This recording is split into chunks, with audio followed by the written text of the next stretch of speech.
Second chapter, verse 1 all the way down to 4. You have 120 people in one room. They all went in speaking one language. But now when the Holy Ghost fell upon them, the Holy Ghost came down like a rushing mighty wind. God was in a hurry to get in there because they had finally got to the point where they were ready to receive it. As Sister said earlier, people don't tarry, and the word tarry means to wait. They waited 10 days. It wasn't that God set up 10 days for them, but yeah, he did. It took them 10 days to get right, but the 10 days was set up for the fall on the day of Pentecost. Pentecost is the 50th day of the waving of the sheep, which is the first fruits.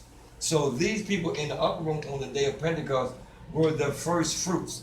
They were the first ones to speak in tongues as the Spirit of God gave utterance. They were the first fruits as the first fruits were for the farmers, for everybody that was planting their first fruits and lifted up before the Lord. So Pentecost represents the first fruits.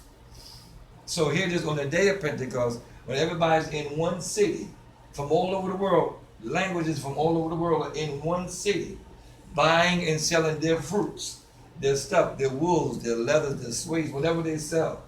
You got everybody in one place. What better place to preach one gospel where everybody can hear the same thing in their language?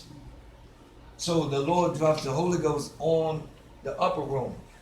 He fills up the room first. He clouds the place out. He has to sanctify that room. And then when he got it right, he divided up to 120 tongues of fire. So every one of them had their own cloven tongue of fire sitting upon their head. So they were in there praying and tarrying. They were in there praying, tarrying, calling on Jesus as for forgiveness for 10 days.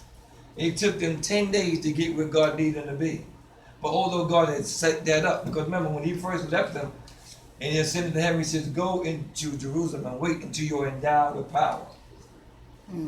All right? So now they're in Jerusalem.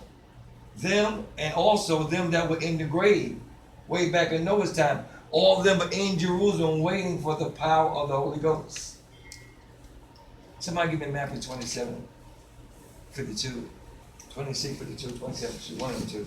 But read please real loud. And behold, the veil of the temple was rent in twine. This is when God died. Jesus Christ on the cross. When he died and he rose, he ripped the veil. The veil was the separation of the holy and the holy of holies. The holy of holies is where the Ark of the Covenant housed. And only the high priest can go back there. If anybody else went back there, they would die instantly. But now, what the deal was back then, you had to go to the high priest and he would take your prayers to God. But now God is saying that we don't have to do that. You can go straight to me now.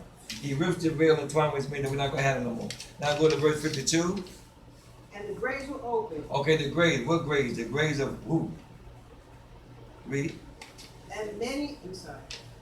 The graves of And many them. bodies of the saints, which The graves were slept open. arose. The graves were open.